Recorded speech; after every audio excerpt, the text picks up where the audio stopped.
Good morning, good afternoon, good evening, wherever the case may be, wherever you're tuning in from. Season 2023-24 is upon us. It's here, and so are we. Red fellas are here. Your Sunday night dosage of all things Liverpool Football Club. And of course, with me, I have the very familiar faces of Evan, Conroy, Errol, Cav, all looking well and dandy and handy. I hope they're doing well. We'll catch up with them one by one. I guess we can stay straight away and we can go to the one who's adjacent next to me and is donning a pair of glasses today. We don't know if that's to cure a hangover. We don't know if that's he's got a headache sometimes. Sometimes people have a headache if they don't wear their glasses. Either way, and I speak for all subscribers and viewers of Football Carnage, I don't think we've seen you with glasses before. So No, this is the debut of the spectacles on Red Fellas. They're actually, to answer the question, Grizz, they're blue light glasses because right. the nature of me being so chronically online. I do school, work, content, hobbies, everything through my computer these days, and it does give me a hangover to stay at it all day. But these filter out the blue light, which is apparently what the human eye is most sensitive to, and I've noticed a dramatic difference since I started using them last 2 weeks. I have no headaches at all from Very staring interesting. at screens all day. Very interesting. This is what I love about the Red Fellas on a Sunday night. It's not just about football. We learn new things every day. The chat teaches us, Evan teaches us, Conroy, you know, sticks up for referees. It will be very interesting to see if he sticks up for the referees today. But Conroy, how are you, pal? Hope you're doing very well.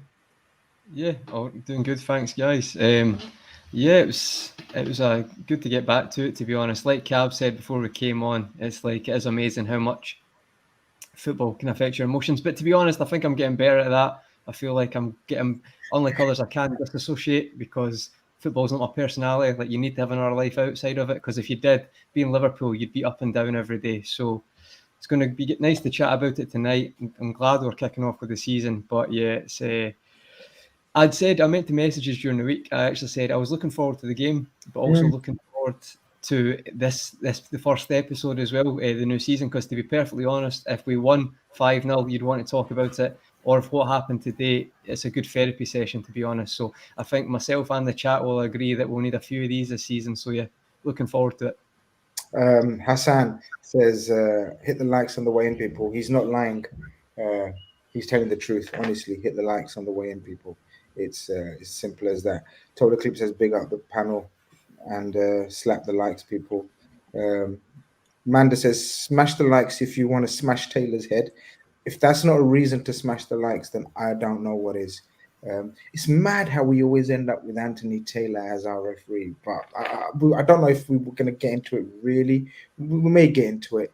Big up Grizz, my bro Errol, Evan, Conroy, and Cav, Elite Panel. Wow, football is a humbler is back.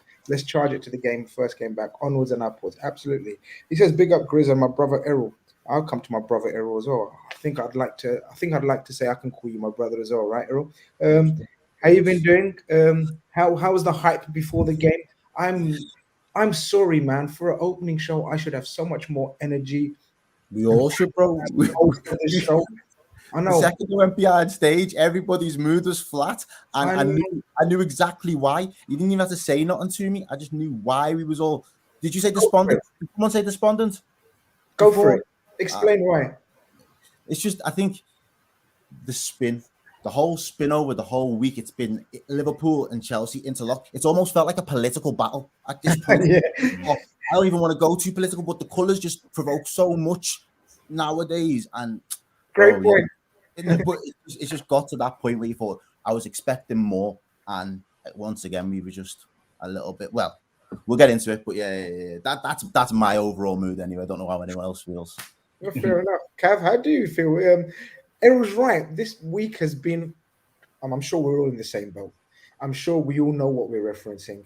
The same transfer targets. We're about to play each other. Both owners coming into the ground, sort of attending the match. The politics behind the scenes, the bids, the power.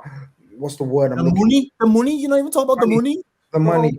Suddenly we make humongous, unlike Liverpool, bids for a target that I think every man, woman, dog, fridge would have wanted.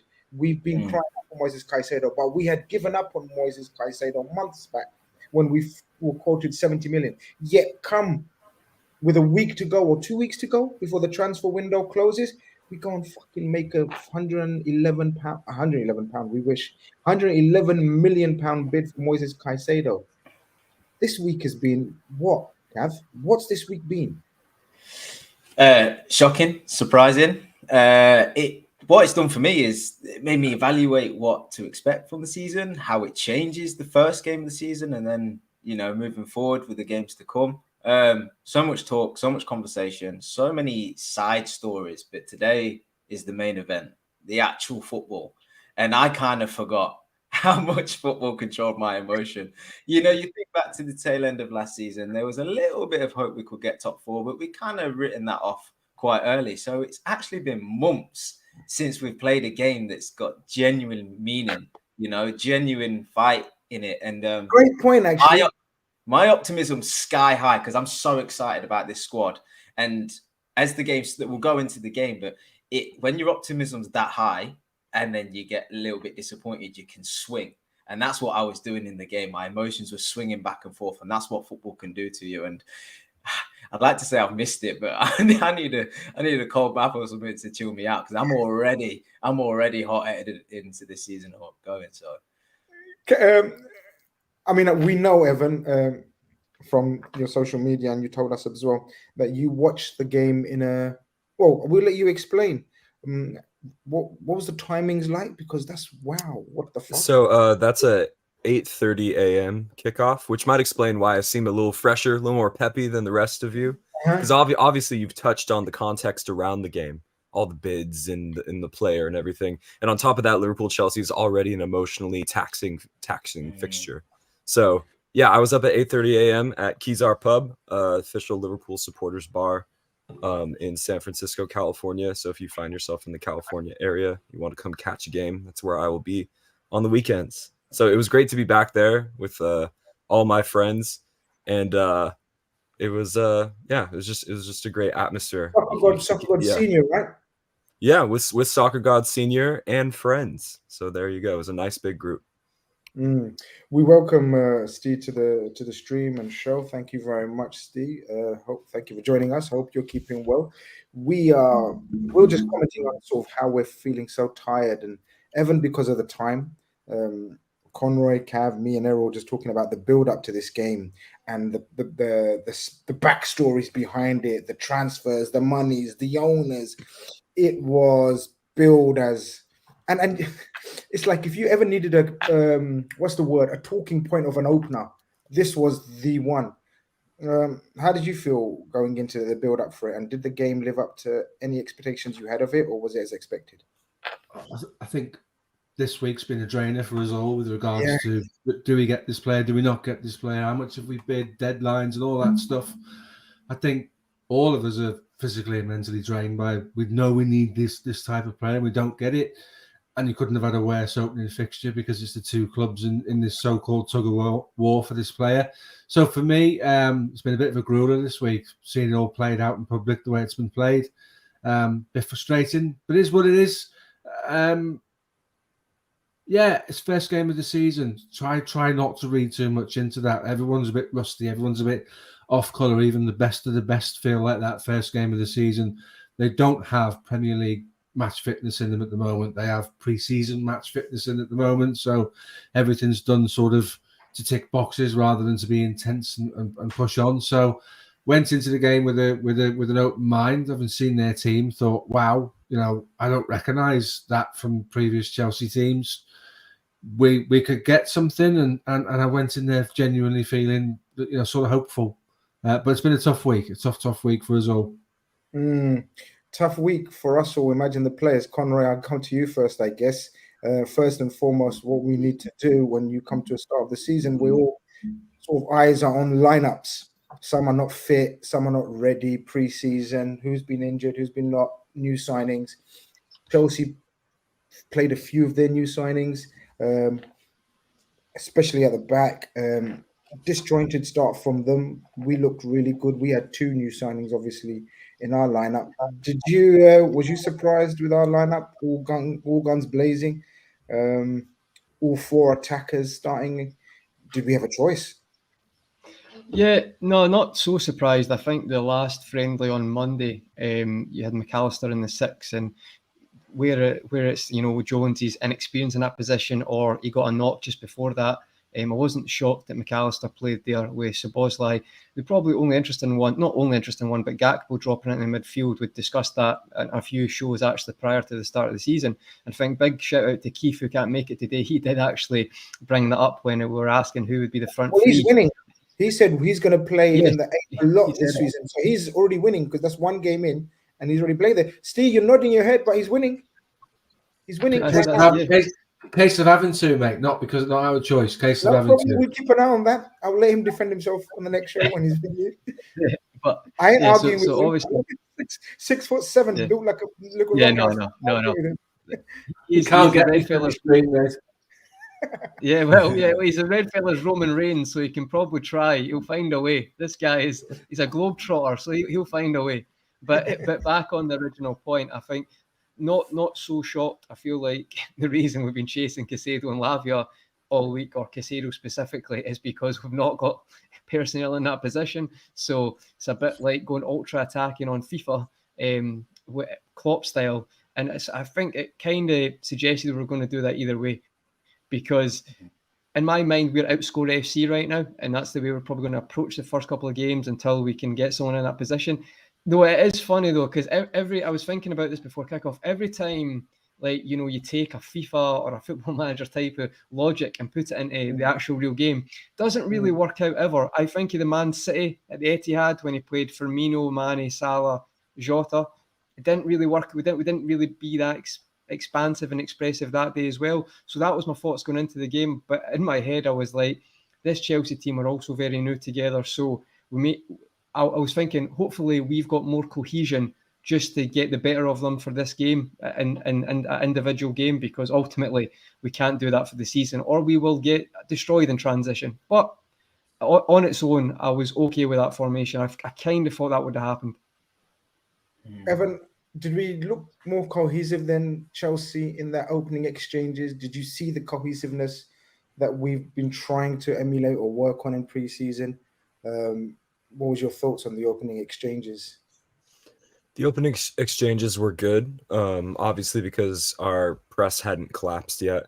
I thought Gallagher and Enzo Fernandez were struggling to dictate any form of Chelsea passing out from the back. I think it definitely took them, roughly 20, 25 minutes to successfully pass out of the back and leave us a bit exposed. So I was really happy with the intensity, bit of a buzzword these days. But yeah, no negatives to be had in that opening exchange. And obviously, I think we were well worth our goal just based on that little microcosm of the game. But as I'm sure we'll come on to, it didn't exactly last. So, but I am taking that opening 20-minute exchange, Grizz, as one of the big positives, because it helps me see what the ceiling could be for this 3-box-3 system that we're now going with. We have such a small sample size in the big picture. So this is helping me sort of observe and learn before I can start handing out concrete opinions. People have all got your super chat saved. I will be addressing all of them individually. Thank you very much. Do appreciate that. Over 800 of you guys in here. If you'd like to like the stream right now, that would be amazing. And subscribe if you haven't. Errol, were you going to say something?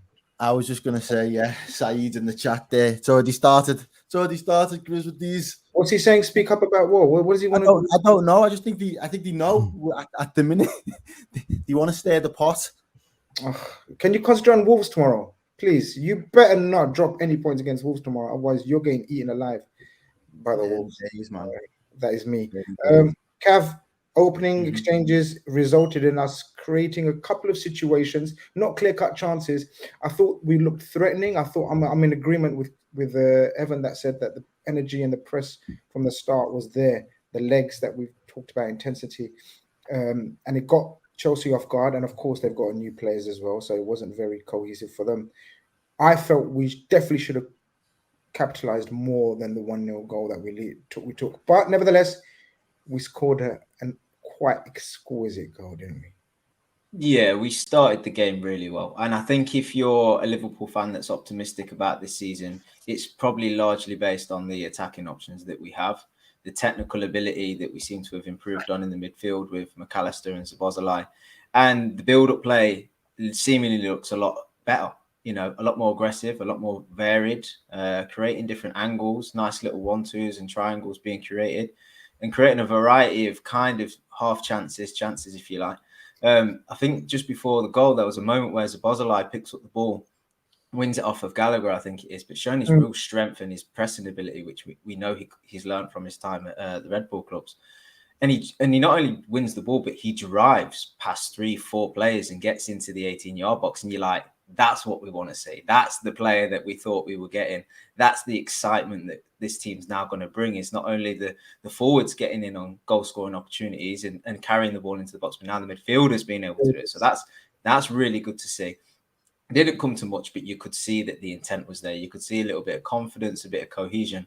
And that's kind of how the goal kind of comes about as well, with a bit of chemistry between multiple players. You know, Szoboszlai lays it back to McAllister. McAllister plays a pass that we're accustomed from seeing from Virgil or Trent, if you like, where it's on the 45-degree angle, covering 60, 70 yards out to Salah. And Salah's now a player that does, well, he always has, but I think he's more inclined to do this now, whereby he picks his head up and is looking to see who's getting across that 18-yard box. Do I need to come back? But more importantly, what my priority is to get this ball directly to a forward. And it's Diaz who just finds himself in acres of space. I mean, the tracking from Reece James is terrible. He sees him and just never decides to go back with him. Something that we ourselves and a lot of rival fans have criticised Trent for doing. Reece James is guilty of it himself. Just doesn't pick him up. But the finish, the ball is immaculate. It's inch perfect. And we spoke the other week about Salah's chance creation is a little bit underrated. That's what he's capable of. We've seen that kind of pass a few times now. But the finish for Diaz is he's running almost at full speed. He's got a dive to reach the ball. And he makes the cleanest of contacts with his weaker foot to put it in. And quite easily, when you're running at that speed and diving, you could go over the ball, you could miss the ball, you could be under it and lift it above the bar, but he got the perfect touch, and it looks easier than it is, that finish, let me tell you. And it was just what he deserved, to be honest. I was overjoyed, Cav, with that. And it's brilliant that we're getting to Errol next, because me and Errol were discussing what we're looking forward to and sort of players that have got issues, but players that have got something to prove, maybe, possibly. Do you remember a couple of weeks back? And Luis Diaz was on the tip of our... It was the output. We had the conversation. Yeah, and we were talking about how he needs to be the Sadio. He plays his own game, but Sadio Mane played that run again and again and again. At least once or twice a game, every game. Whether he got the ball or he didn't get the ball, he was always willing to make that exact. And that finish was so Sadio Mane-esque as well, like Cav's describing it. I was overjoyed, at the assist from Salah, because I've been saying watch out for Salah's playmaking ability this season. And B, Luis Diaz, I was one of the ones that said, not doubted him. How can you doubt Luis Diaz? But I just wanted to see numbers on top of flair. But again, it's not just necessarily the flair, it's the way that he links up the play as well, and he brings and connects everything down that left-hand side for me. That's what it comes down to. But when you add the numbers, there's definitely a player in there. He's got to be able to look to do that more games this season by far. But as a start, I can't complain. He got off the mark straight away, and at the time, that was the best moment of the game for us, in my opinion. After, I think everyone's already said it, 25, 30 minutes, we almost fall off a cliff and everything becomes very disjointed. But in that particular moment, we looked fluid. As soon as we played the ball out from the back, I think it even gets as far back as Alisson before the ball's played into McAllister. So it is literally from back to front. But it was quick, it was incisive, and everybody had a purpose and got the head going forward. And that's what I like to see. But after that, you've got to start to then question how much control did we look to really impose on that Chelsea game. And that's the conversation me and you and Grizz have been having. It's too much like a basketball game at the minute for us. We're always either lacking control or we lack that kind of clinical edge. And if you do that in a game like Chelsea, especially at their ground, because their fans didn't really get into it until deep into the second half. We had it quite silent. He was very quiet. You noticed he was there in the second half because he felt like they had something to gain from it. But you have to kind of give credit where credit's due, because Chelsea started to figure us out after 25, 30 minutes. They started to get a little bit more control on the game. He did. Enzo started picking his head up and starting to be able to play the pass and dictate a little bit. And we didn't really have an answer for that. He skipped past a couple of our men, and it was a little bit too easy. And Sterling is probably the best game I've seen from Sterling in like when he's played against us in a very long time. Because normally he drops a stinker. But him and Reece James, for a while before Reece James got injured, he was doing good. You can't knock them. So that's what we've got to figure out. There's still so many questions that haven't been answered from this Liverpool side. But the first exchanges, it was a lot brighter. It's a lot more like what we actually want to see. Steve, a lot of people want to know what happened. Why did it drop off? Because, as I said, the offside goal comes, guys, is it probably about 10 minutes later or something like that? We're ecstatic. Another brilliant goal. Brilliant pass inside. Salah with the way he finishes those are just so cold. I'm like, you don't know what he done to make it look so easy, yet he just kind of just strokes in the back of the net. We all did. It was offside, rightly so. But at that stage, it looked like we could finish this game in the first half, right? I thought they were there for the taking at that stage, and the offside is in talking millimeters, aren't you? Is there a new rule, by the way? Is there a new rule for our league this season? Have they changed? I thought there was going to be, right? I thought there was. I thought the striker got more leeway. That's why I was looking at the Spurs game earlier this afternoon, thinking his was offside and not the other way around. The thing that went viral a few weeks ago is a proposed thing that FIFA are talking about. It's not been put into action anywhere. Right. Yeah, like I said, I think that they were there for the taking, and then good pros will figure out. They don't need to be told what's going wrong on the pitch, and they figured out that playing in Gakpo's area was always going to be their outball, and they're just very clever down that side. And we talk about Sterling having a great game, and everyone makes the point. It's a valid one. He did look bright and breezy, and James had some success down there because they just came and doubled up on Robertson, and Robertson copped a lot of stick on X or Twitter, whatever you want to call it, about. They still call it Twitter, I think. Otherwise, it's going to look exactly. It'll always be Twitter, won't it? Yeah. Struggling. He only struggled because he was outnumbered. So he's copping a lot of unfair criticism at the minute. We blatantly saw what we're missing. No one in this show's going to say we were brilliant in midfield because we weren't. And then there's comments from the manager saying they got into the game. It wasn't a characteristic of our midfield. It absolutely was. The left side. We've not had a proper left side midfielder since Gini left, since Wijnaldum left. And it's always been an issue, across the season since. Teams have always had success down there. Put a proper six in there and put McAllister on that side. McAllister is defensive minded because he's played in a double pivot. Doesn't suit him sitting in that six. They just figured out where to overload, where there was a good partnership on the pitch in Sterling and James. Their midfielder stepped across and made that three at times. And Gakpo, I watched him. I did like a player cam on him, and he's being talked to all the time because he's not recognising runners off him. He's not recognising movements in behind him, and it's not his fault. And that's why I shook my head before. He needs to be further up the field, either knitting play together with the wide men or receiving the ball from one of the eights, giving it back and making movements. It just doesn't suit him playing in that role. But at this moment in time, we haven't got anybody else to do it. It's not even about, we haven't got anyone else to do it, but he could do it, just not against Chelsea at Stamford Bridge. You don't expect that of him there. Just because he is one of the better players doesn't mean he has to be shoehorned into a position that's not going to give us the best going forward. As Conway said, when we go over the top and have four forwards on, it's never really banged for us the way we'd expect it to. There's never really been. I get you. But we paid £100 million for two lads to play left and right centre midfield, not to have one sitting in a double pivot with a right back that's coming in to make that an extra body in midfield. That thing with Trent being in midfield, overloading and asking questions really didn't work today, and that's because of the person that was playing alongside him. I take your point, Errol, and you're right. Against Chelsea, that's dangerous. That's not where, for me, that's not where you're going to get the best out of Alexis McAllister. Ev, talking about not getting the best, exactly. Talking, I guess we know the situation. We don't need to speak on it specifically again. We know we need a DM. We know we need a couple of defensive-minded players in the team, basically. Two more, just not necessarily in positions. Oh, okay, we can't talk about specific positions, but just naturally defense-first thinking players. And that was apparent as the game wore on, or even the first half. They get an equalizer. I don't know what to make of the equalizer. Don't know if you've seen it again. I hate conceding goals like that. Especially when we're on top and we concede something like that. Makes me go mad. Even. Yeah, I think any team in the league is going to be pissed to concede a goal like that. I think Man City are as equally pissed as Luton, for example, conceding a goal like that. You want to clear your lines. You don't want to allow, them to just head it back into the box after the set piece sort of falls apart.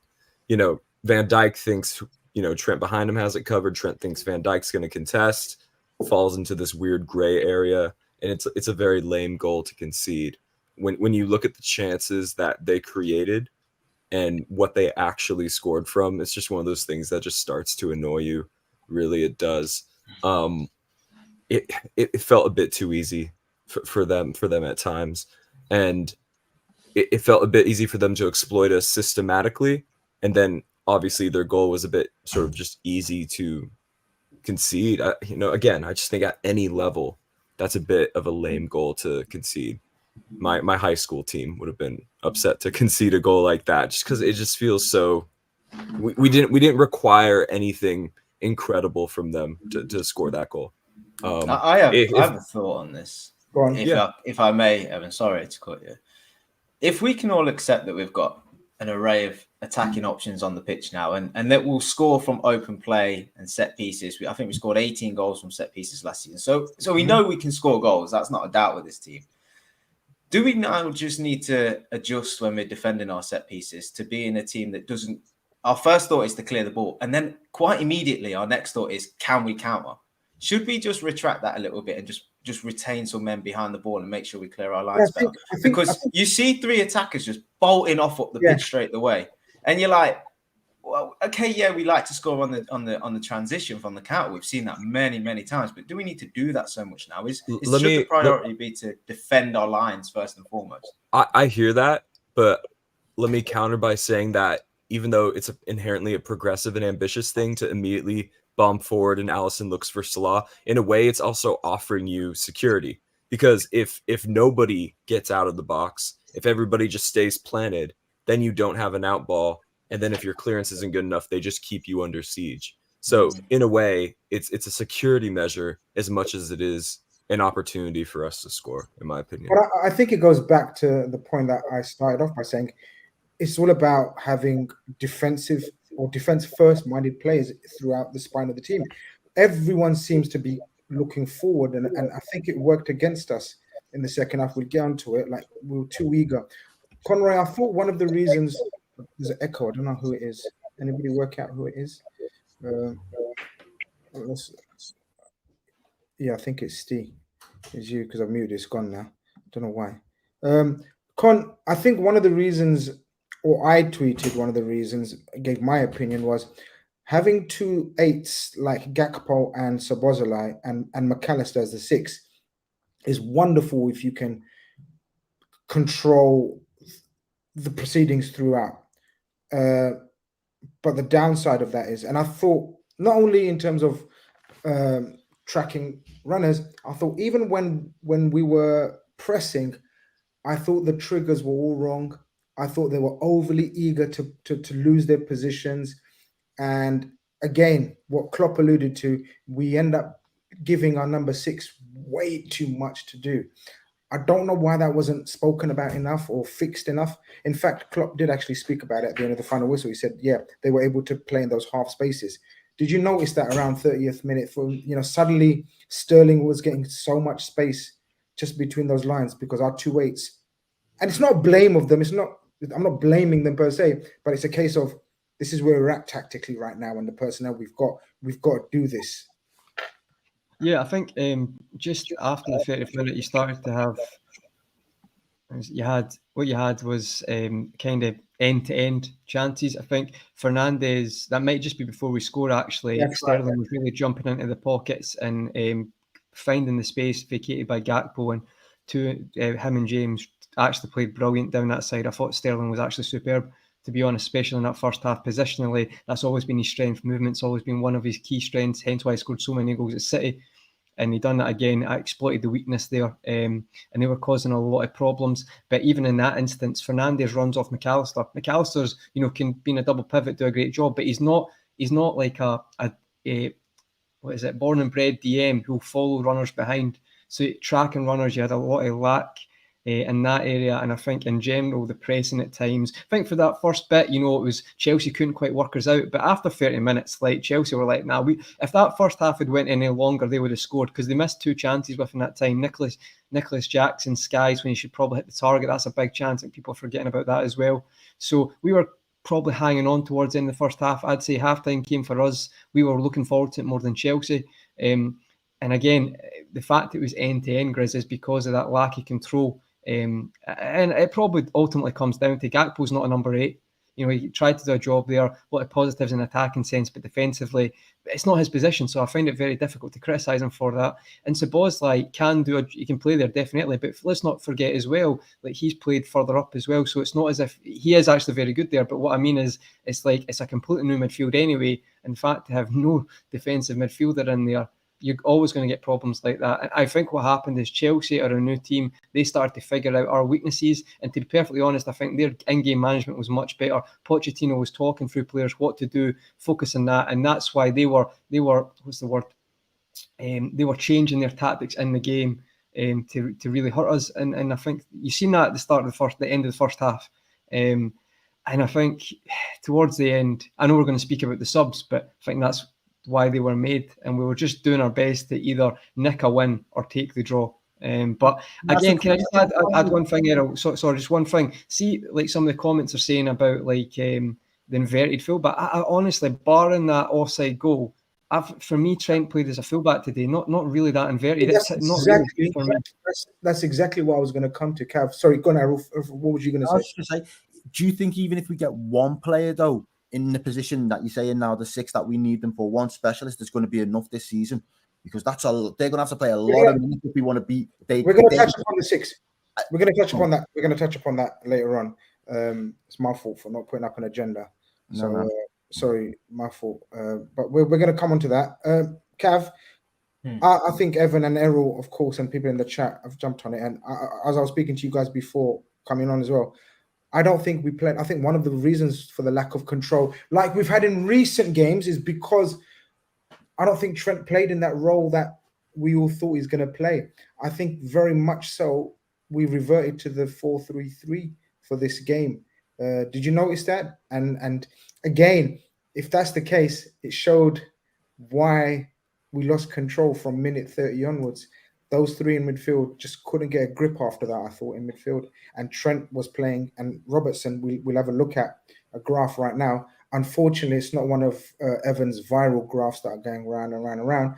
Fortunately, I've asked to borrow someone else's. But it's very, very interesting because we all spoke all summer. What's going to be our go-to formation, guys? What are we going to play? And everyone was, we're going to play this 3-box-3.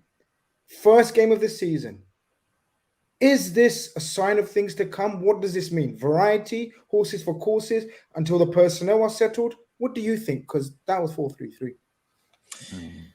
Well, when we take it back to when we tried this new system out, 10 games to go from the end of last season, one of the shining lights, one of the reasons we were able to gain control in the game was Trent being in that midfield position. And he was getting on the ball, he was dictating tempo, he was sliding passes here, there, and everywhere, he was creating chances. And it encouraged him, because I think he was enjoying his game more, to defend more. He was tracking back a lot better. He was aggressive in his defensive work. Konate was asked to do a lot, yes, but we had control in these games. I felt like in the pre-season, it's something that sort of I recognised that with the introduction of technical ball-playing midfielders in Szoboszlai and McAllister, how that affects Trent's game. because now he doesn't have to do it all himself. He doesn't control that midfield by himself. There's people around him that are able to do it as well. So there needs to be a relationship built up between them. And we also spoke last week, and I think I mentioned if Trent's going to play at right back or in field, at which point does he switch back to going right back? At which point do we instruct him to change between the two positions? Do we stay strong when we're under the cosh and try have the extra body in midfield and put a lot of onus on Khanage? Or do we push him back and just hold a traditional back four that he's used to playing in and make the midfielders do more work in the midfield? I think in the second half, there was a moment where Trent did come into midfield a bit more. We've done the latter. Yeah. and that's why the tank ran out. And it must be a difficult one for Trent himself, because he's being asked to do two different positions, and in one position he's allowed to roam and create, and you've seen at one point in the first half he sort of was at left back position trying to press someone and close down. That's what that position allows him to do. Whereas at a right back, he's got to primarily stay on the right and make sure he's in line with the back four and playing off sides correctly and stuff. So it's a lot to ask for somebody to do in the game. I'm sure he's good enough, but when you come up against teams that have got good players and they can figure you out, like we've just spoken against, it can be exploited. So it's difficult for him. I thought that he just played as a right back today, and I think he was just asked to go in midfield later on in the game, and it didn't last too long, to be honest, maybe 5-10 minutes, and then he went back to right back. I feel like we just need to watch this, because I don't want it to take away from his game playing. And we know he's an amazing right back, but now the onus isn't on the fullbacks to get forward and put crosses into the box. We're going to play more infield because, like I say, we've got better technical midfielders. So what does that mean for his game offensively and defensively? I think we need to just monitor that. But I certainly think he was just played as a right back. Yeah, look, the touch match shows it there. So, not much to shout out to Alfred. His Twitter handle is in there. Brilliant account that looks at sort of all things from an analysis, tactical point of view. And I saw this, and I guess come to you, Errol, and Steve next, both of you guys. This is not a heat map. This is a touch map, guys. So this is where the Liverpool players touch the ball versus Chelsea.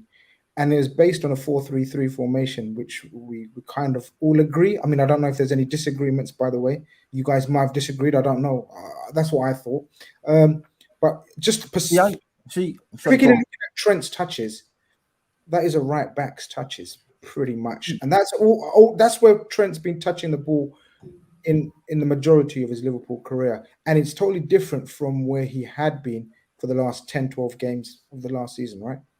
Yeah, but I think for me as well, though, where he looks like the most infield on that touch map, to me, those were the early exchanges in the game. It's almost as if he tried to start there, and then Chelsea kind of figured it out. Oh, after we scored, we couldn't really make it click anymore. I don't know what happened. There's a clear breakdown at that point. And from there, I'm just looking at it and thinking to myself, Trent was in a position for me to now just make the decision. Do I revert back to type, or do we keep going? And as a team, he decided to take that authority to go backwards and hopefully just try and seal things over for a little bit. We had to get into halftime. We didn't look good. We didn't look comfortable. So from that perspective there, I hope going forward, we have a little bit more balance between Trent and the midfield in order to do that role. Because today, it only worked for about half an hour, 45 minutes. Then he had to revert back to type, and that's not what he wants to be doing. You've seen the difference between him today coming into the back end of last season. As someone's already said, he looked like he was more up for going into the tackle. He looked like he was more up for getting into the game and pulling things and dictating.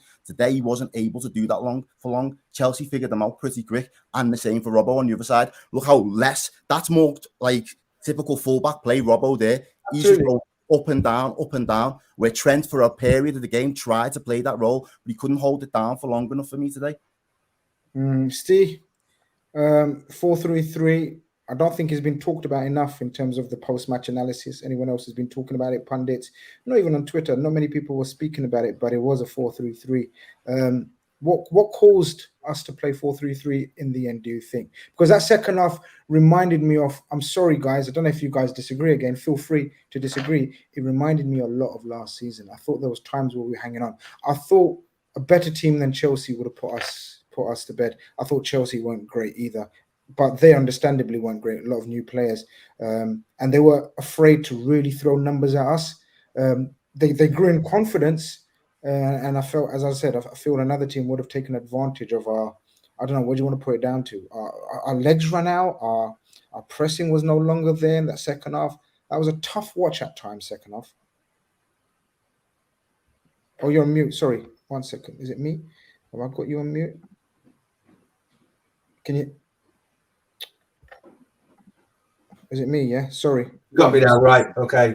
You're back. Yeah, I agree with Errol. Early doors, we did what we've been doing when we've been successful, pushing Trent into midfield. So that heat map that shows just to the right of the centre circle, I think that's within the first half an hour. And then it went wrong down the left-hand side, and Gakpo couldn't deal with or help out with Robbo. So you can't have one fullback sitting in midfield, one getting absolutely roasted by two guys. You've got to go back to a flat back four and try and fill in the spaces for when Reece James gets around the outside of Robbo and puts the ball in the box. You can't have two people marking 4 or 5. So I think it was forced on us by the fact that we just didn't handle anything down there right. Yeah, I agree. It did end up as a 4-3-3, but not as a 4-3-3 that we would come to expect from Klopp's tried and tested best 4-3-3. It was a weird one because you've got an attack-minded player playing in an 8 who was out of his depth at times. You've got Szoboszlai was trying to influence things going the other way. And then you've got McAllister who was charging out of a standing position to try and his pressing was done with short sprints. And there's times he got a leg on a ball or something where a pass was tried because he shut down the space so quickly. And that kind of is a bit of individualistic from him rather than it being sort of team setting traps.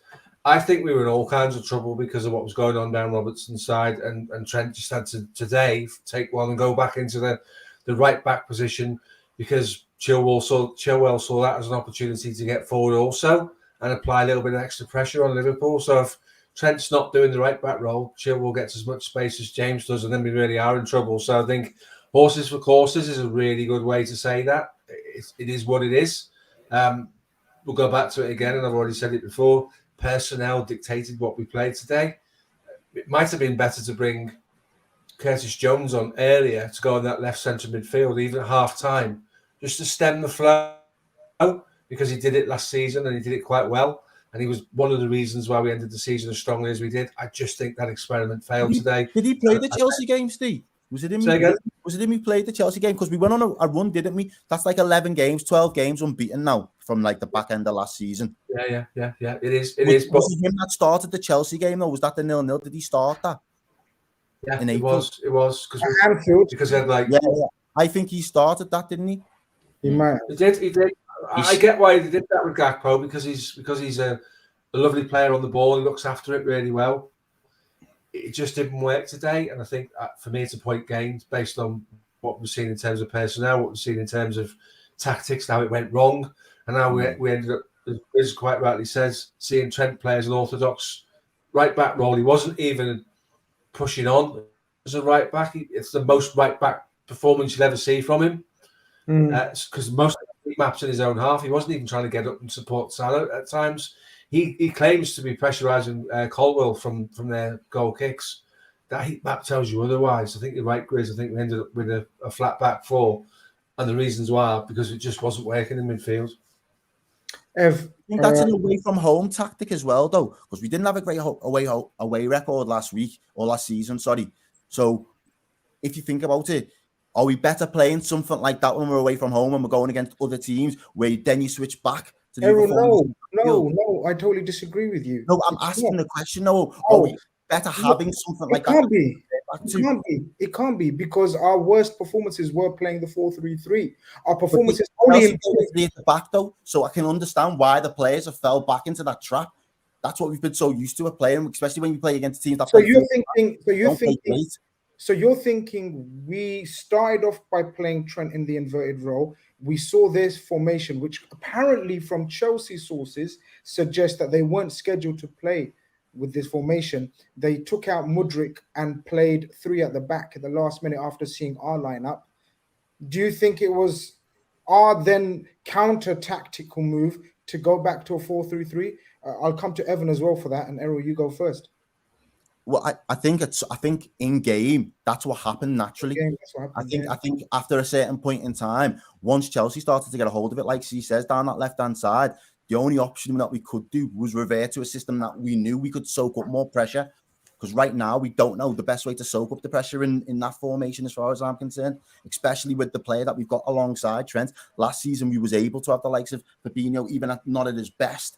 He was still getting better towards the back end of that season because we adjusted the formation. Him and Trent in that had a bit of a cohesion. There isn't an established cohesion in that position right now. So away from home, I'm just reckoning for this moment in time, because it's not cooked yet. The whole formation's not cooked based on the personnel. That's what we've already established. If the personnel's not there, it might be better to soak, especially as the game's getting taken, because I thought it was slipping away from us the second half. So as soon as it's slipping away, in some senses, you want to just shore up what you've got. You don't want to throw it away there the first game of the season after everything that we've already been through. So maybe his mind or there was an instruction, but at some point that's what we've seen. We've seen us go back to type for a reason. It wasn't by accident. I'm not convinced that happened by accident at all. Oh no, I doubt it was accident. Evan, what do you think was the reason? What do you think was the thinking behind that? And do you agree that if we're under the cosh or away games, do you think we're going to revert back to this 4-3-3? Let's just assume even if we get a conventional DM as well, because now it's true. We have options now. Let's just assume a DM comes in. Do you not think I'm talking about a bedding in time though, Grizz? It's not going to happen like that. What the new formation? Well, not when I say the new formation, when things aren't going right when things aren't going right for you in the game and you've got no game management and you've got no control over the game, at some point it's going to go backwards. But what you want to establish is getting to a point in the game or in the season where it actually all clicks. Right now, it's not going to happen in these early exchanges, in these early 4 or 5 games. It won't happen. So how do you manage those games as well?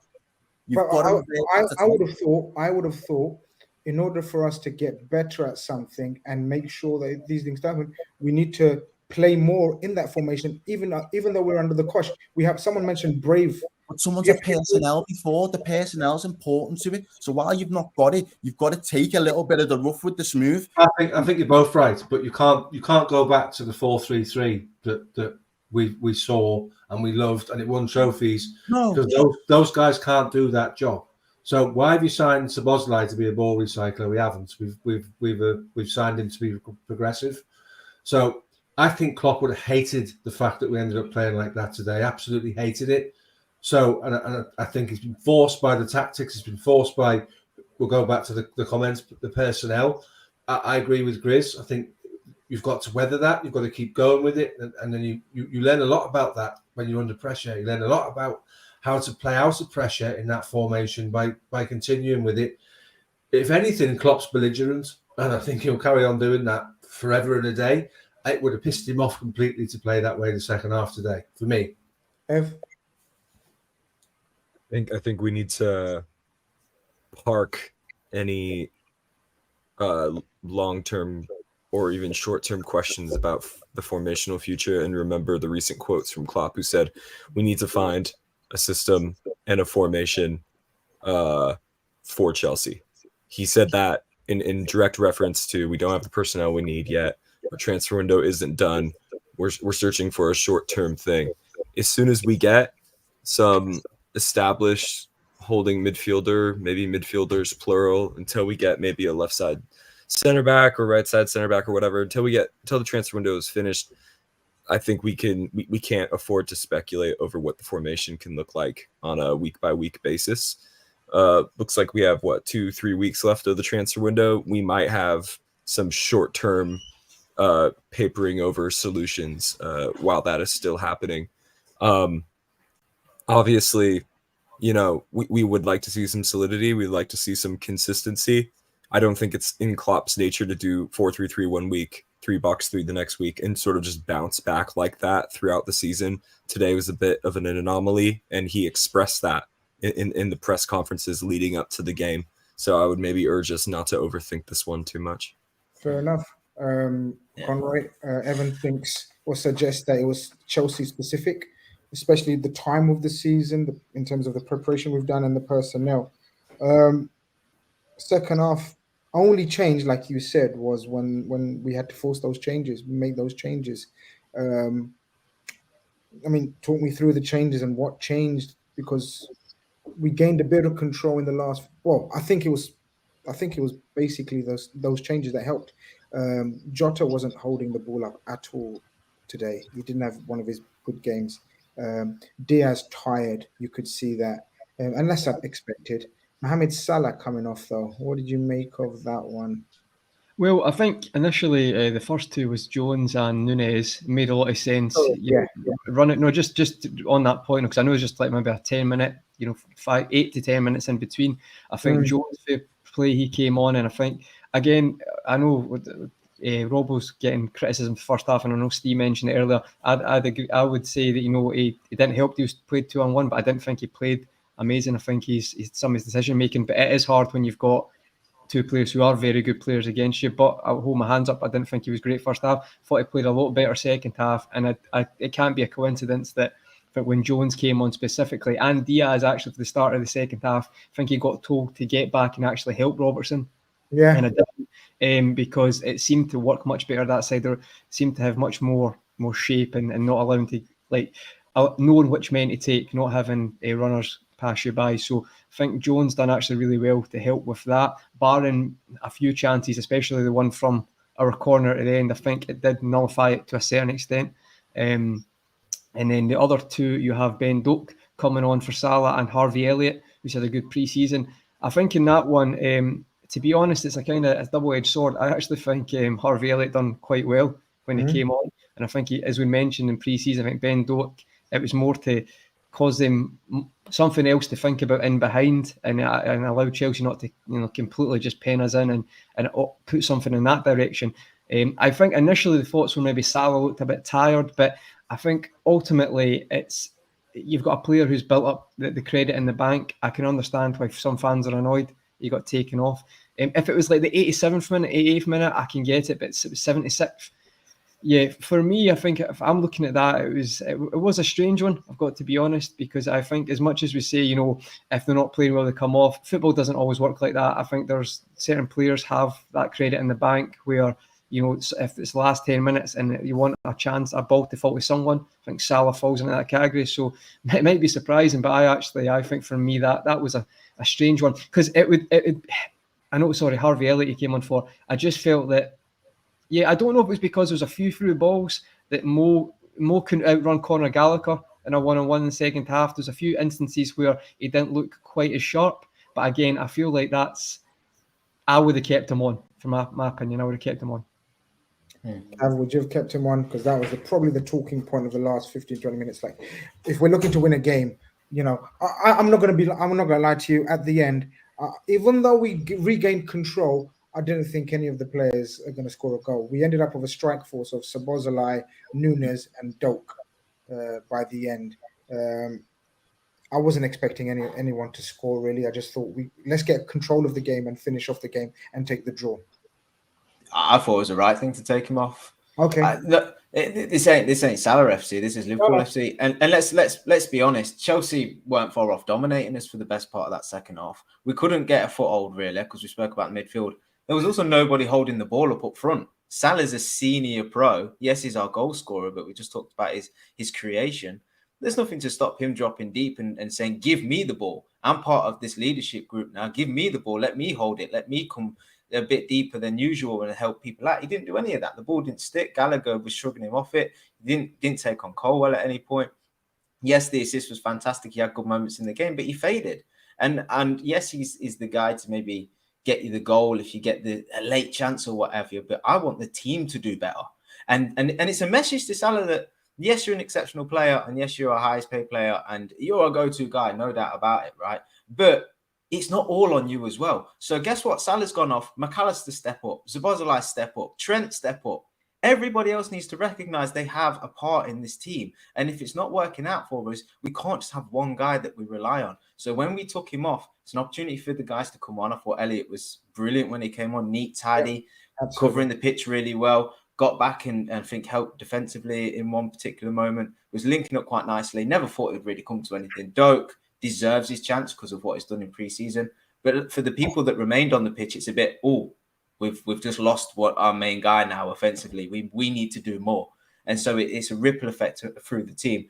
I don't think anybody's above coming off now. It's a team game, and if you're not playing well, you know, the loyalty only stretches so far. And I think the best point to do it is at the start of the season, because a point away at Stamford Bridge, it's not great now, but it might actually, as we see how they develop and they're going to get stronger, they get in the future, we might look back and think, actually, away at the Bridge, it's probably not a bad point to have when all is said and done. Can I just add one thing to that, Evan? Sorry, just on that, I think that's a fair point.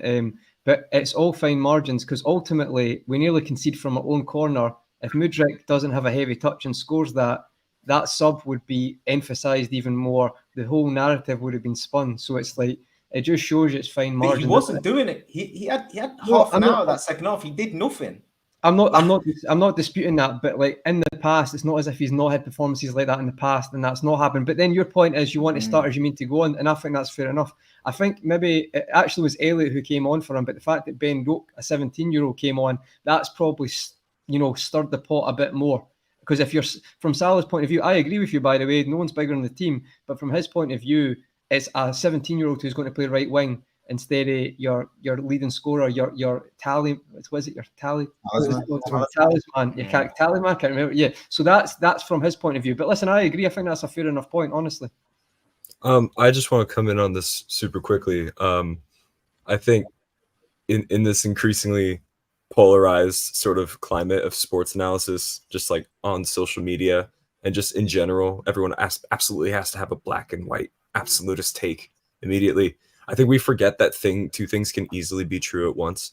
Salah is well within his rights to be upset coming off against a rival when he's our biggest threat, and he knows it. Everybody knows it. And Klopp is absolutely right to make subs in that moment of the game, because we needed to swing the momentum. And lo and behold, both things are true. Ben Doak didn't end up being more effective than Salah during his cameo. But at the same time, the subs switched the game state more in our favor. And I think in the last 10, 15 minutes, we looked more likely to win the game after they spent a majority of the first part of the second half looking more likely to win the game. Two things can be true at once. It's totally fine. It doesn't speak to the culture being bad. I mean, we watched Sadio Mane throw a tantrum during the best season Liverpool have ever had in the Premier League when Mo Salah wouldn't pass him the ball. They both went on to have phenomenal seasons. We went on to have a phenomenal season. I see people in the chat saying it's a mountain out of a molehill. I couldn't agree more. And here's the thing. Salah is durable. We have absolutely no reason and no evidence to suggest that we've ran him into the ground or are close to running him into the ground, or with his insane genetics, he is at risk of being ran into the ground. But you are tempting fate. We have tempted fate by not having a true backup right winger. We have tempted fate by not doing these late subs with him in the past. And yeah, I think it's okay, you know, especially if we've promised Ben Doak a pathway into this team. And just on that, just continuing on the Ben Doak thing, I think today might be confirmation that he's not getting a loan. I mean, that's a big, that's a big thing. And it reminds me of when Elliot got the start at home to Chelsea in 21-22, when they got a red card and we just couldn't break through them. Elliot starting that game told me, okay, yeah, he's not getting loaned out 2 seasons in a row. So yeah, two things can be true at once. Long story short. And your point about sort of reminding us of the Salah and Mane scenario where they got angry. If we've got angry Salah already after game week 1, that bodes well for the rest of the season. Exactly. Take the point, no problem. You know, I'm disappointed. I'm not going to lie. I thought Chelsea were there for the taking. If we could have shown a bit of composure at times, especially the lineup that Chelsea had. But anyway, all things said and done, you know, a point's a point away at one of our rivals, let's admit, for top 4. I think both teams, what they showed were undercooked. A bit away from Man City levels and possibly even Arsenal. But their teams though, because they've been teams for the last 2 years. But to bridge that gap, Errol, we need personnel. We need what do we need? We know we need a DM.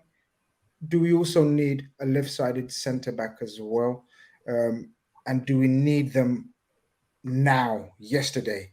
Of course, we know the scenario behind Moises Caicedo.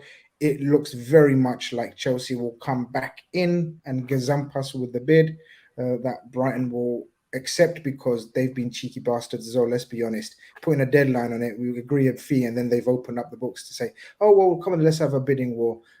Brighton and Southampton will go on to other winners, I think, in this whole scenario. But fuck it, we ain't got time to worry about others. We have to look after ourselves, and we need to do business now. Like, we have to make decisions now, like tomorrow, while John Henry's fresh and here. There's no other way of putting it. Facts, absolutely. But I don't think one person coming in now is going to be able to. So this is what you wanted to elaborate on. Go on. Well, yeah, I'm not necessarily convinced. I think now that the hand has been played, especially from Liverpool side as well, because everything's been played out in the open. So now the hand's been played, there's 111 million pounds theoretically on the table. That's the transfer table. Now we know that the main target of a one individual that we thought might actually give us some solidity in that and transform us, be a transformative player. Is he even enough? Is his talent even enough to transform us to what? Again, I'm a Cav, or is it Steve? We're not going to see that team of 2-3 years ago playing that 4-3-3 anymore in the way that they did. This team with these instruments are going to play a different tune. I think we were already willing to establish that, and I'm quite happy to. But we still need that one person who can play that position for us. And I think we need more than one, because right now, one on their own, you could get burnt out for one. And if you don't get burnt out after a number of games, I've seen Klopp bring in players season in, season before, especially in that midfield, where it takes them up to 6-7 months before they fully gel in, before they're fully ready to hit the ground running. And if you've only got one person to rely on to do that, I feel like we're asking too much. I still haven't got the answers as to, what can these lads do on their own? We said we needed the sample size this season to see what they're capable of doing. But when we haven't got that individual in, I'm not convinced we're going to do much right now. We will be lucky to get top 4 if we continue the way that we do. I'm hoping that someone comes in the next 2-3 weeks that can change that. And I think one person isn't enough.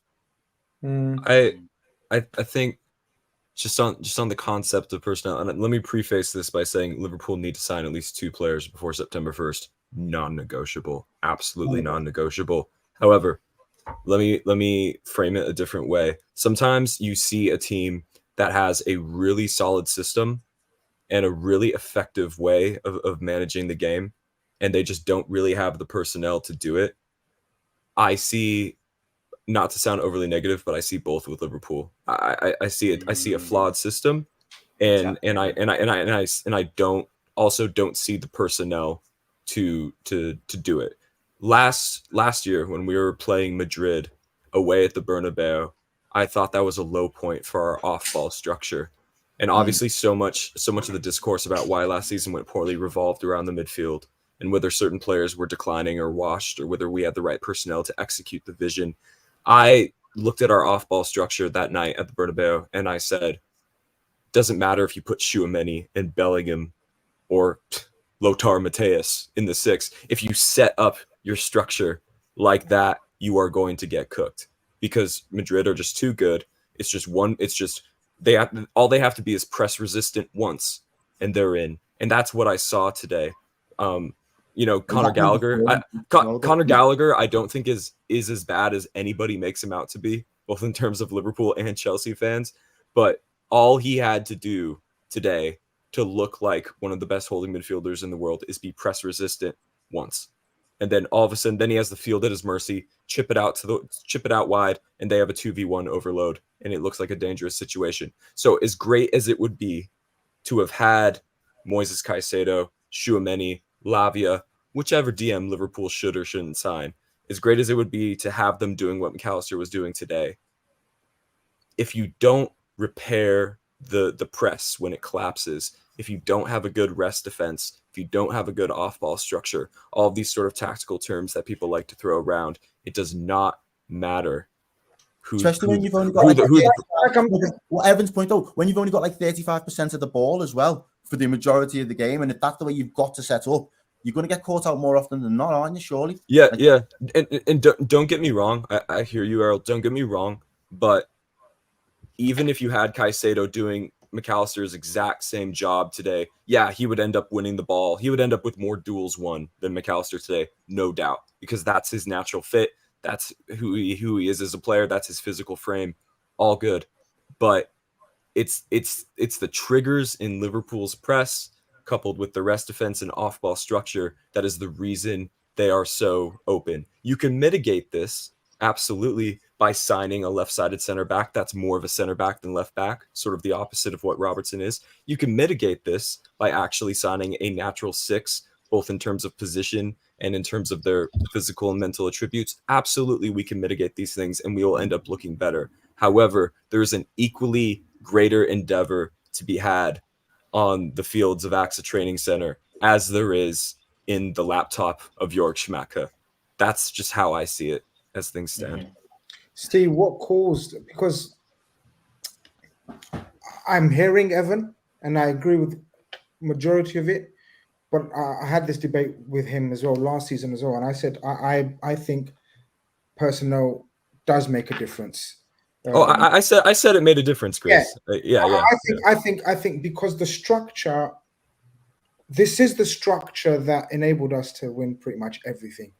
This is the formation, and today was a glimpse into him thinking the structure's not a problem as long as he's got energy and legs. So the only difference, guys, was from seasons gone by, in recent seasons from last season. The only difference in area of the pitch was the midfield. So he put 3 new midfielders, according to him, it looked like he thought 3 new midfielders with plenty of energy and legs, and the 4-3-3 will still work. So I think the personnel does make a difference. It just happens that the 3 personnel were essentially 8s or attackers in Gakpo's case. Gakpo and, in fact, even Szoboszlai. Gakpo and Szoboszlai are attackers, full-out attackers. And McAllister, the least of his strengths is number 6. So taking all those points into consideration, 35% possession overall, Steve, is quite bad, especially against this Chelsea team. A DM is absolutely on the cards. Errol doesn't think it's enough, or at least one DM is not enough. On top of the fact that there's 111 mil now, if you don't land Caicedo, you've shown your hand to the public that there's 111 million pounds. So you've got to. So what do we do, Steve? Yeah, some really interesting points there. And listening to Evan, there's an awful lot of sense in that. If we'd had a genuine defensive-minded midfielder there today, the information you give him solves some of our problems. So it's not Gakpo's first thing to look over his shoulder and see who's behind him, or who's making runs around the outside of him. It's not McAllister's job to step across to the left-hand side and fill in that void for 10 minutes and make Chelsea bored of trying to do something that no longer works. It's about how you solve these things on the pitch. You put a left-sided centre-back in there today. I don't want a left-sided centre-back going out trying to deal with the Robertson's issue of an overlap around the outside of him, because Robertson's probably a little bit more mobile, might not be the right word, but physically able to deal with the changes in direction a little bit better than, say, a 6'5" Khanage type centre back. Football's often about information. It's about Van Dijk being able to speak to someone sitting in front of him. As bad as he was last season at times, Fabinho would have made Liverpool's life a lot easier today, because he would have had the wherewithal and the nous to go, right, I'm just going to step 10 yards to the left and shut that down. And then Chelsea have got to have a rethink. All we did to say to Chelsea was, actually, we can't deal with this. What we've got in front of us at the moment, we physically are not organised enough to put this fire out right now. The personnel on the pitch can't do it. They don't think like that. You get so absorbed in trying to stop it, you forget to talk to your teammates. So where's the information? Who's talking to who? Didn't happen today. So on his own, Lavia is not enough. I saw it come up before. Lavia may not have made enough difference today because of a lack of experience. 29 games in the Premier League doesn't allow you to solve all the problems that Chelsea gave us today. This is why, despite the fact that we all thought it was good business to move them, to lose that much experience from the centre of your midfield, because they don't even sometimes need to be using the ball to share that experience and get other people to do different things. Henderson and Fabinho would have been all over the guys in front of them, telling them where to be. We've seen it with Henderson time and time again, where he talks all the time. today was just a real eye opener that I agree with Errol. One is not enough, and I'm going to push this a little bit further. Caicedo would have been transformational. I think we have recognised that's unlikely to happen. If you sign Lavia, you go in Lavia and Bajcetic till the end of the season. I don't think you've got enough experience in there to deal with things in real time. So Bajcetic would have made a difference today because he seems to be mobile. He reads the game quite well. But we lost so much experience. We've lost James Milner. We've lost Fabinho. We've lost Jordan Henderson. We've lost 30-odd seasons of experience, nearly 40 seasons, because Milner's done 22 by himself. You can't account for that loss. There are so many things they've seen. There are so many things they know how to fix. And we gave a lad who started his career in Argentina as a number 10 a sixth berth against Chelsea today. Big ask of him. And we gave a converted left winger that's been made into a false 9 and 8 role against a Chelsea side that, they've all got something to prove. New manager, new players, new dawn down at Chelsea. For the next couple of games, they're all vying for a starting position. They're all wanting to prove something. So when they figured out Gakpo was the outball today, they just feasted on it for the whole game. And we didn't have enough experience, enough wherewithal, or the personnel to come off the bench. Would have been brilliant today to have a Fabinho to come on and stop that from happening. Not possible. And as a result of it, I, for one, was clamouring for the final whistle. I'd have taken a draw after an hour. That's how I saw that game working out. We actually, if you look at the subs that were made, guys, the average age of our sub was like 15 or something. Have we lost our person in the midfield now to stamp an authority on a game, though? Because the profile, apart from Thiago, I can't imagine him getting more than hopefully 20 games this season for us if we can keep him fit and we can utilise him as and when we need to. But Steve makes a great point. The lads that we're going to have this season are going to be very young. Have they got the authority to really run and dictate a midfield engine room? Because I think that's why Trent's so desperate to get in there, because I think he sees that as him. Yeah. Sorry, Grizz. No, sorry, Grizz. Go ahead. No, go on. You was going to say something.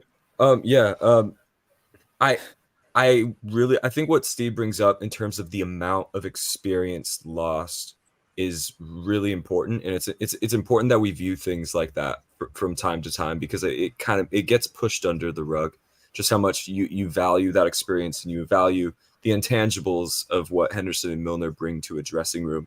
My counterpoint, and it's less that I disagree with him, more that I want to just provide a different way of looking at it, is you're selling off 30 seasons of experience, but you're also selling off 30 years of wear and tear.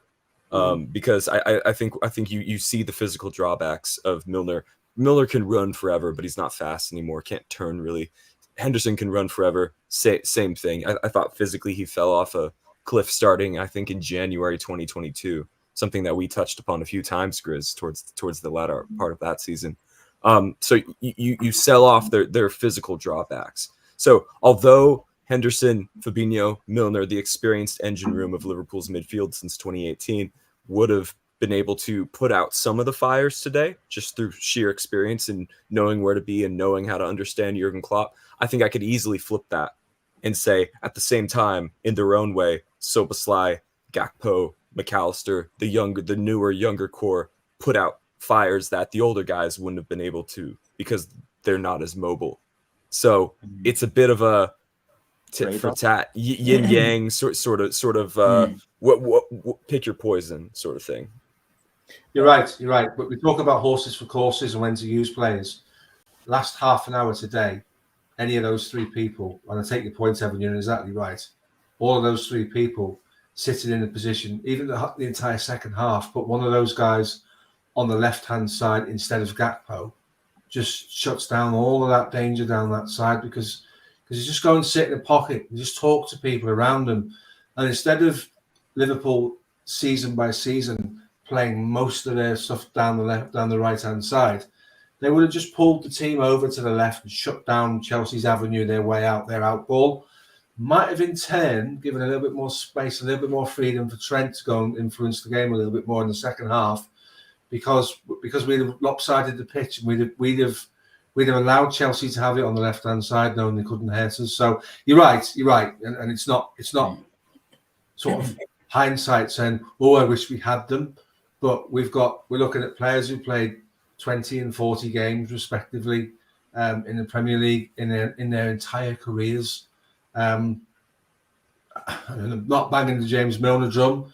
He's almost played as many years as Lavia has games, and there's a big thing in that. There's a big thing in terms of just saying to someone, you shouldn't be there. Does a 19-year-old kid come into the side and say to a World Cup winner, what are you doing?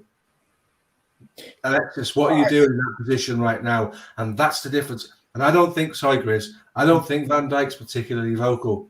The one man that is vocal, which is Robbo, there's a lot of people out there at the moment making a case for us to go and buy a left-sided centre-back so we can drop him. I don't think Robbo's the root of the problem, but that's a different conversation. Maybe it is. Maybe we will touch. Go on, Cav. You was going to load up on the Robbo debate? No, I'm hearing all this, right? We're talking about number 6, right? And I don't want this to sound reactionary at all, okay? But last season we changed the system and we improved. Curtis Jones was in that system playing very well, okay? He's played on the left side of the midfield. He's played 6 in the summer. Would he have not been a better option today from the off to play in that Gakpo position, right? That's my first question. My second question is, going into this game, both sides needed a 6. They need defensive-minded midfielder in there. Enzo can do it, but he played quite further forward, I thought, today, and quite wide at times as well. Gallagher and Chukwuemeka, in fairness to one, were getting back and covering kind of what we wanted Gakpo and Szoboszlai to do. How was Klopp, with his experience of knowing this team, yes, there's some new people in there, and the system that was built on last season, so outdone by Pochettino, who come in this summer with completely new players and having to introduce a completely new system, reacting just before the game and in game. Now, I can accept on any given day, Poch is a great manager. There's still quality in that Chelsea side. They can dominate periods of the game. But I felt like they dominated too much of the game. And I felt like Klopp, although he reacted with the subs in the second half, I thought there was a few decisions from the off and the way we set up that it was too much in Chelsea's favour. I get they were at home, but I would have expected better from us today, regardless of having a 6 or not. And I feel like some of that has we're not going to ask questions. It's way too early for that. But I do just think Klopp's an experienced man. He knows these players. He knows this team. He one of his key sellers, one of the things he's really good at is putting a system together that's good in the press. Players know the triggers. They go as a team. And that's not there. And that's not been there for a long time. So there are certain flags that are being raised to me as I'm watching these games that I'm like, I'm not going to react just yet, but I'm aware of them and I want to see improvements on them. Because to say that a 6 will come in to help, definitely. But like I say, I want to see better pressing. I want to see better triggers. We've had all pre-season with these players. They all stayed fit to work on these things. I understand it's not going to be perfect, but it should have been better than what we've seen today, in my opinion.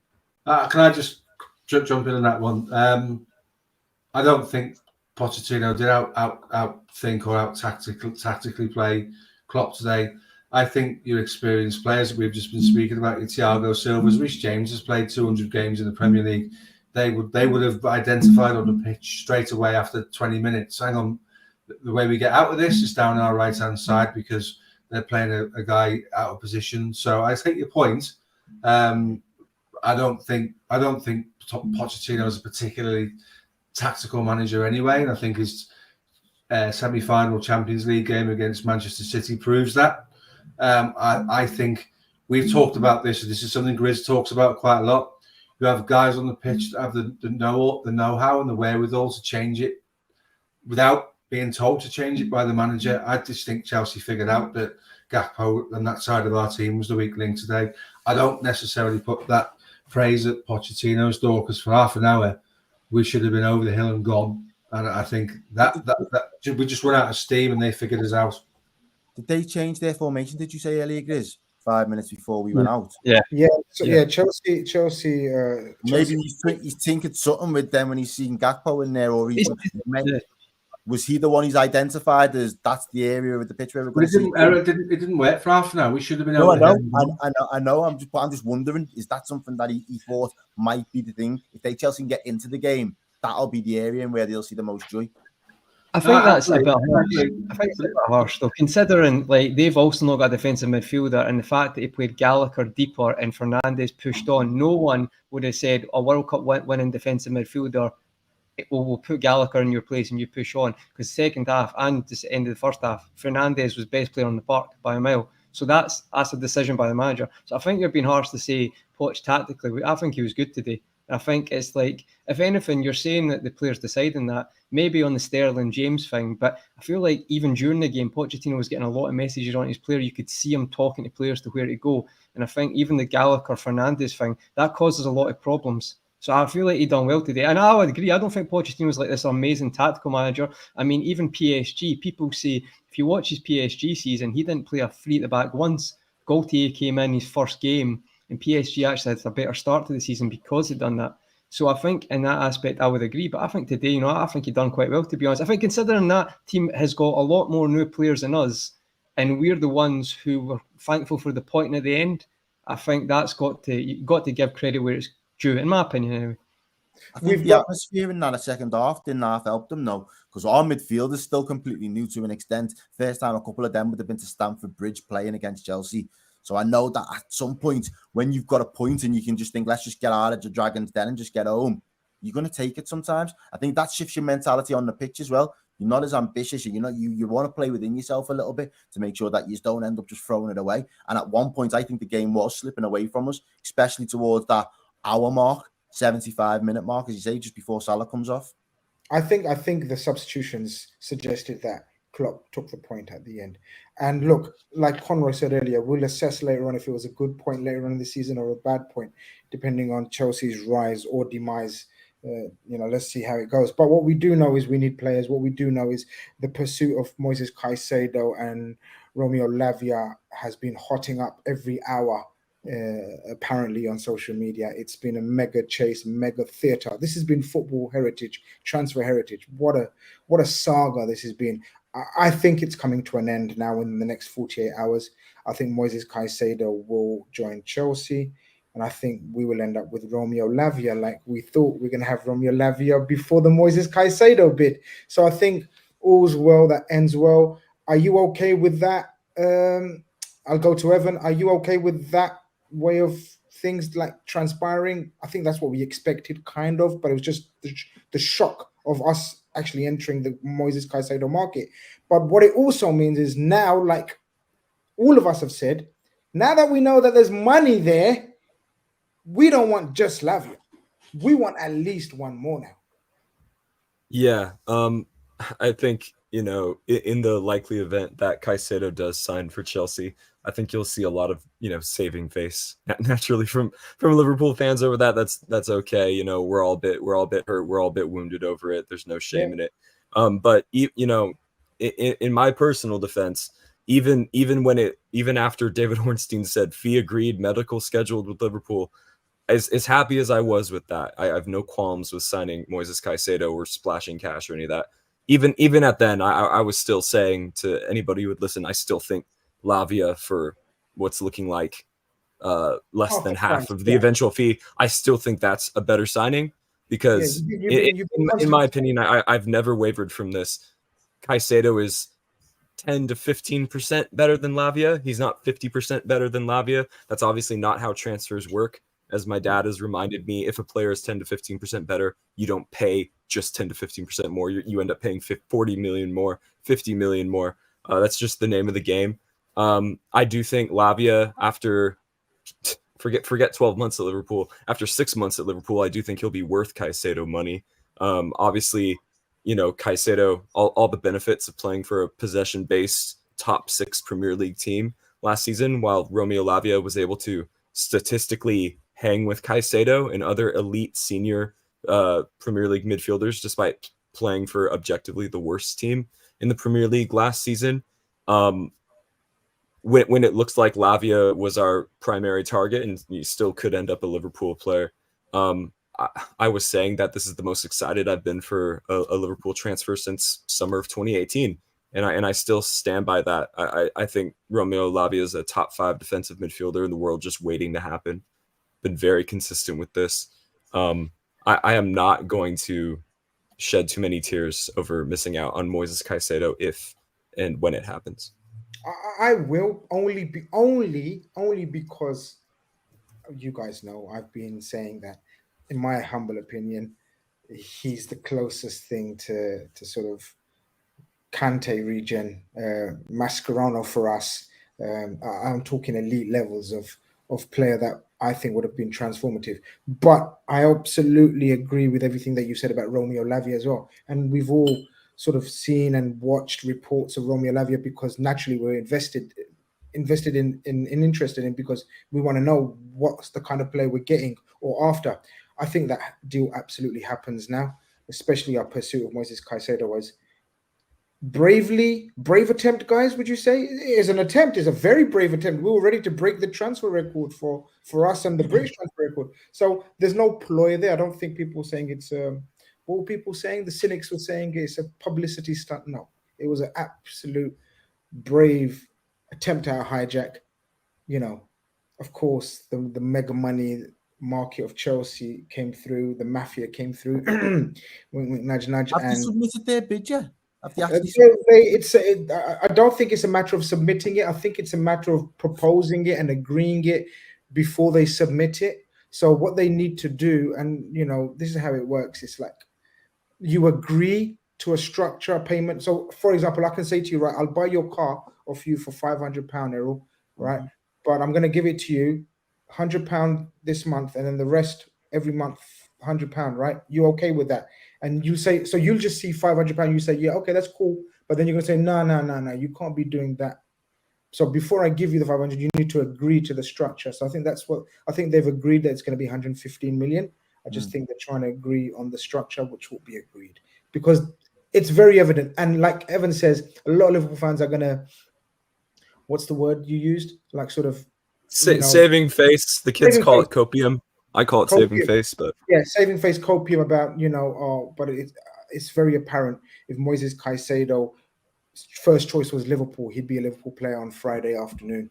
The fact that he didn't and wanted to give first option to Chelsea, fuck him now, basically. But that's what it is. That's the case, as the case may be. Let's just go through the super chats before we finish up, because I did promise. Pixelated Pigeon, of course, Value Channel member says, without Alisson, we leave with nothing. Putting the obvious need for a DM and defender aside, how confident are you guys in the new system itself? Who wants to take that very quickly?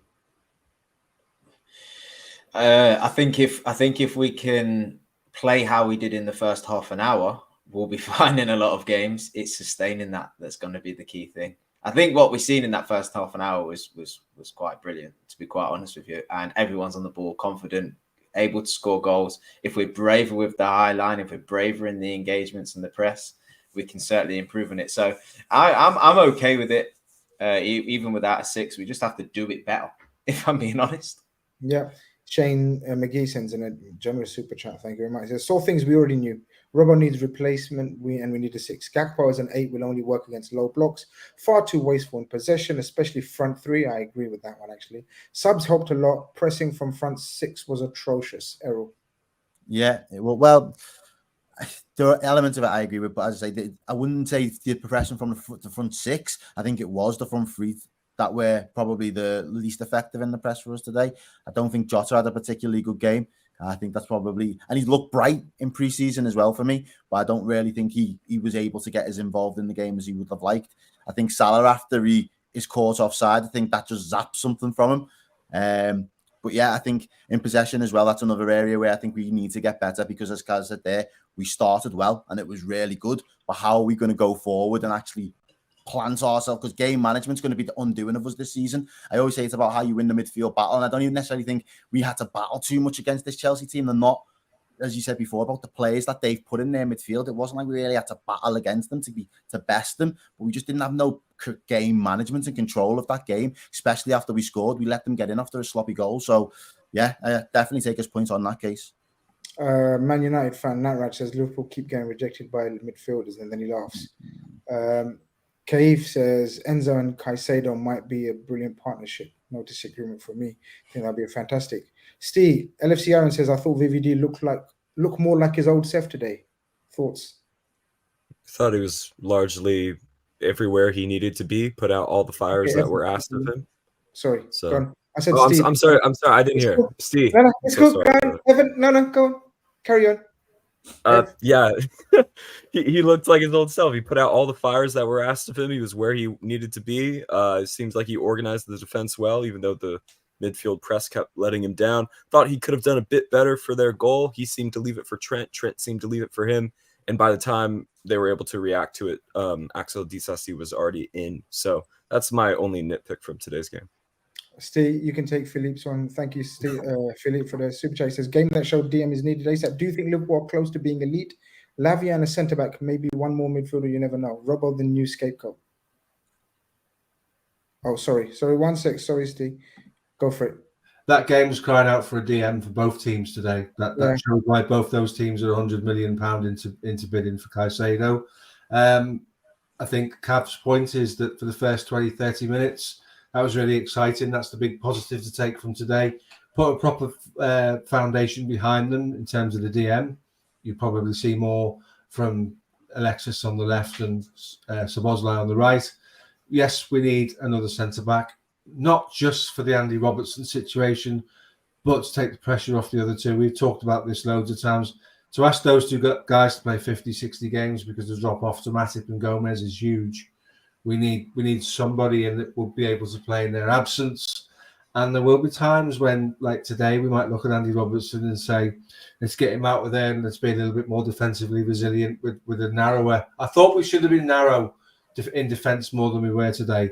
If you ask a team to go around the outside of you and they whip a ball into the box and they score a world-class header, you kind of got to hold your hands up to that and say, well done. We needed to do today what other teams have done to us, which is saying if you want success, you do it going wide. And we gave away too much through the middle. So, that's a good shout, all of those points. Vedant sends in a super chat. Says Enzo might be worth 106 million. LFC should have got him instead of Jude. Enzo Caicedo midfield is going to be frightening. Wish it would have been Liverpool. Yeah, Enzo, I think Conroy was talking about it. I think he was the best player on the park. And that might be a smart move, if by the end of the window, we've delayed them getting Caicedo until after he played us, and then he's there to play all the other top six. To get me, because that midfield could cook. Do you know what I mean? Yeah, I'm not going to lie. That's for the makings of the new Kovacic and Kante for them. I'm not going to lie. But the thing is as well, with Enzo as well, this is a defensive midfielder, the age of him to win a World Cup and be pivotal to that Chelsea will probably make a profit, even if he's there for a couple of years. They'll probably, because you could see a Madrid, I know their midfield's kind of starting now, but you know what I mean? He's like, last season, people were saying, oh, he's not that good. When you see this player in a good team, he can flourish because he's just, for his age, you talk about, was it Errol mentioned authority? This kid, the age of this kid, to be where he is and to step up in a World Cup. Like we talk about Bellingham, we talk about these young stars and how they're the next superstars. Well, he's already a superstar at his age. So, like, I think the ceiling for him can be sky high. I think he's just a phenomenal player. And when Chelsea have a good team, if they can get Caicedo along with that as well, frightening. And they'll have an open checkbook as well. I know we talk about FFP, but let's be honest, the next couple of years, someone said in the chat, death row contracts is the best comment of the night. That's very There's good. no such thing. Grizz and the panel, Dinesh says, channel member, big up Dinesh every time. He says, Grizz and panel, with owners here, will they get involved in the transfer team? Them being here is a positive, right? Because Klopp can tell them what he needs. Cav, we've got to make the most of John Henry and co being here, according to Dinesh, and fill him in with as much information and sort of force him to pull out the checkbook. Well, that would be nice, certainly. Yeah, whilst he's here, get him in a headlock and force him to sign some checks. That'd be great. I'm sure naturally they'll be having conversations in person rather than over the phone and on Teams calls or what have you. It'd be nice if the sort of idea of him coming over to help out with the transfers was true. I don't think it is, if I'm being honest with you. But it'd be good if he can influence things. To be honest, I was kind of thinking about this earlier.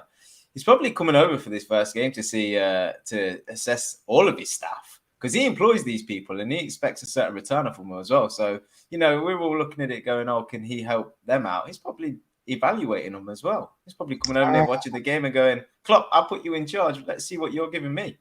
I don't think that's. I don't think he's in a position to do that shit, but yeah. I don't think that's. I don't think that's that much of a. I think that's pretty much nailed on. I know that there is issues behind the scenes at Liverpool, and he's not a very happy man at all. Lil M4 says, "I think we miss Thiago, Evan." I think anytime Thiago Alcantara isn't on the pitch for Liverpool, somebody's there in his place. We miss Thiago Alcantara. Bring back Thiago Alcantara very, very soon, hopefully. And we're going to end up with this. Be Wise says, this much analysis on the first game needs to chill. No realistic Liverpool fan thinks this team is a finished product. Team and tactics are work in progress. On that note, we're so sorry, Be Wise. We covered it too extensively, apparently, guys. We will take it easy. My fault. Sorry. But thank you very much for tuning in. Nevertheless, I thought I'd end up on that tune. Guys, comes to an end the first Red Fellas of the first game of the Premier League season. Here we go. Hopes to be a successful season, hopes to be a much better season than last season. Hope to see a couple of new faces. We'll be back next week. We'll be back for any breaking news during the week. We have a whole week of rest, actually. This is going to be unheard of as we go on, but I think the first month or so is very nice and relaxed.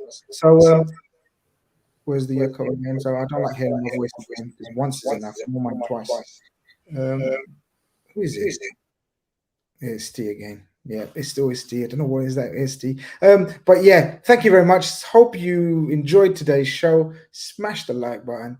Subscribe if you haven't. This has been Evan, Conroy, Steve, Errol, Cav. We are the Red Fellas. We have drawn the first game. We'll be back. It's going to get better. Over and out. Take care.